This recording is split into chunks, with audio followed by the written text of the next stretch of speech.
ওর রাজনৈতিক কেরিয়ার খতম করে দিতে চাই না। বন্ধু মোদির প্রশংসায় ট্রাম্প। এটি হুঁশিয়ারি প্রধানমন্ত্রী নরেন্দ্র মোদীকে প্রশংসায় ভরিয়ে দিলেন মার্কিন প্রেসিডেন্ট ডোনাল্ড ট্রাম্প। ওয়াশিংটন থেকে এমনই খবর মিলছে। জানা গেছে মোদীকে তিনি মহান নেতা ও নিজের বন্ধু বলে উল্লেখ করেছেন। তবে রাজনৈতিক যোদ্ধারা অনেকেই দাবি করেছেন নিছক এই প্রশংসার আড়ালে কোনো কড়া হুঁশিয়ারি আছে। কারণ ট্রাম্প হেসে বলেছেন, আমি মোদির রাজনৈতিক কেরিয়ার খতম করতে চাই না। এই কথাতে স্পষ্ট, ভারত যদি তেল না নিয়ে রাশিয়ার দিকে ঝুঁকে থাকে বা আমেরিকার কথা না শোনে, তাহলে ট্রাম্পও মোটেও হাত গুটিয়ে বসে থাকবে না।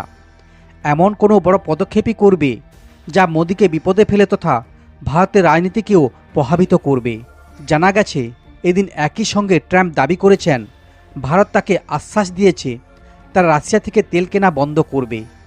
ওয়াল অফিসে সাংবাদিকদের মুখোমুখি হয়ে ট্রাম্প বলেন, মোদি একজন মহান মানুষ, উনি আমাকে ভালোবাসেন। এরপর হেসে যোগ করেন, কেরিয়ার নষ্ট করতে না চাওয়ার কথাটা। ট্রাম্পের কথায়, আমি বহু বছর ধরে ভারতকে দেখেছি, অসাধারণ দেশ। এক সময় প্রতি বছর একজন নতুন নেতা পেত, কিন্তু এখন আমার বন্ধু অনেক দিন ধরেই আছেন। মার্কিন প্রেসিডেন্ট আরও জানান, মোদি তাকে প্রতিশ্রুতি দিয়েছেন ভারত আর রাশিয়া থেকে তেল কিনবে না। তিনি বলেন, উনি নিশ্চিত করেছেন যে রাশিয়া থেকে তেল কেনা হবে না। এটা একেবারে সঙ্গে সঙ্গে বন্ধ করা যায় না, কিন্তু প্রক্রিয়াটা দ্রুত শেষ করতে হবে। ট্রাম্পের মতে এই সিদ্ধান্ত রাশিয়ার ওপর চাপ সৃষ্টি করে ইউক্রেনের যুদ্ধ নিয়ে। তার ভাষায়, এটা একটা বড় পদক্ষেপ, রাশিয়াকে চাপে ফেলতে এটা প্রয়োজন।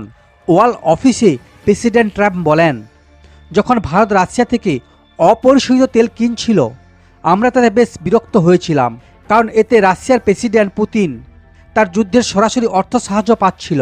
মোদি আমার বন্ধু, আমাদের সম্পর্ক ভালো, কিন্তু উনি রাশিয়া থেকে তেল কিনছেন সেটা আমাদের পছন্দ হয়নি। এতে রাশিয়া ইউক্রেনের যুদ্ধে এই হাস্যকর যুদ্ধ আরও বেড়েছে, যেখানে প্রায় 15 লক্ষ মানুষ মারা গেছে। মার্কিন প্রেসিডেন্টের দাবি, আমেরিকার উদ্দেশ্য একটাই, প্রেসিডেন্ট পুতিনকে চাপে দেওয়া, যেন তিনি যুদ্ধ থামান। আমরা চাই পুতিন ইউক্রেন ও রাশিয়া দুই পক্ষই হত্যা বন্ধ করুক। এটা এমন এক যুদ্ধ যা এক সপ্তাহে শেষ হতে পারত, কিন্তু প্রায় 4 বছর ধরে চলছে। তিনি আশাবাদী খুব শীঘ্রই ভারত রাশিয়া থেকে তেল কেনা বন্ধ করবে। যখন যুদ্ধ শেষ হবে তখন ওরা আবার বাণিজ্য শুরু করতে পারবে। বিশেষজ্ঞরা বলছেন, রাশিয়া ইউক্রেনের যুদ্ধ যতদিন চলবে ততদিন ভারতের জন্য এই ভারসাম্য বজায় রাখা কঠিন হবে। একদিকে সস্তা জ্বালানির প্রয়োজন, অন্যদিকে মার্কিন প্রেসিডেন্টের চাপ। এর মাঝে ভারত কী করে সেটাই এখন দেখার।